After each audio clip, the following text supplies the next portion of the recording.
The fundamental flaw of dating apps like Tinder or Bumble is that the app is the experience. The swiping is the game. Exactly. The swiping, the messaging, the endless profile scrolling. The technology demands your constant attention and tries to simulate the date itself.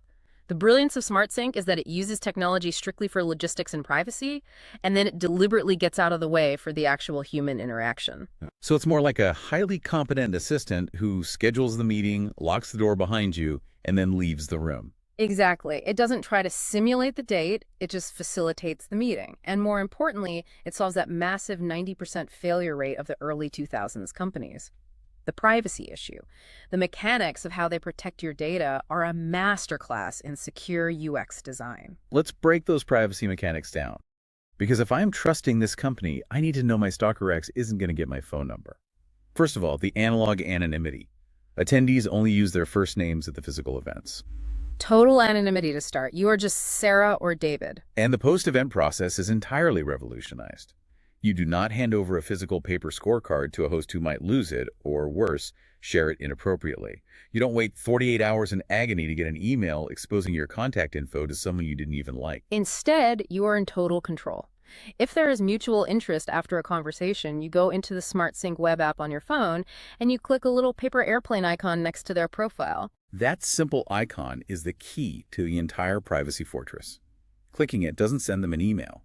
It opens a secure, internal, encrypted chat within the SmartSync ecosystem itself. Meaning your last name, your personal email address, your real cell phone number, your social media handles, none of that is ever shared by the company. You only give that identifying information out in the chat when you decide you trust the person enough to take the conversation off the platform. This is a perfect example of technology serving humanity rather than exploiting it.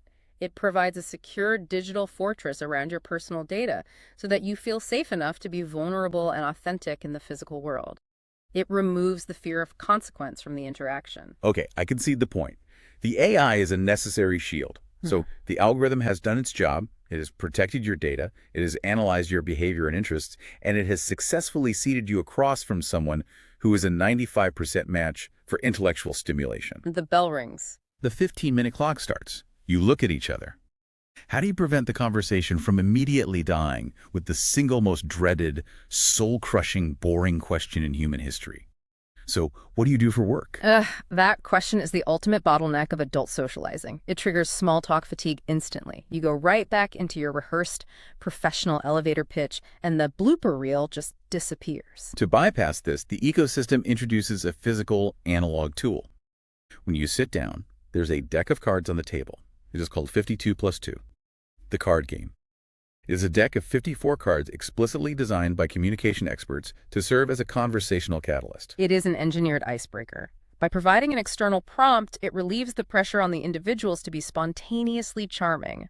It forces you to bypass the superficial weather talk and immediately reveal a facet of your authentic personality.